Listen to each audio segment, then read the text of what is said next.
Hey coders, and welcome to How to Fix. In today's session, we're addressing a new bug that you might struggle to resolve. So without further delay, let's explore today's bug.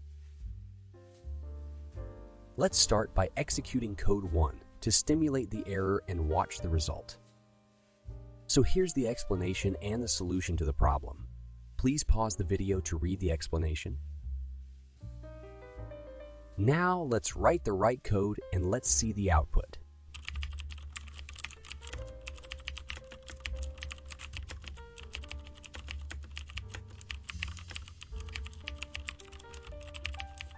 And mission accomplished.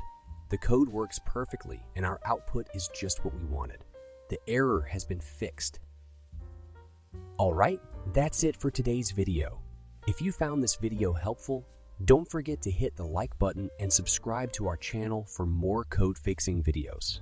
Stay curious, keep learning, and happy coding everyone!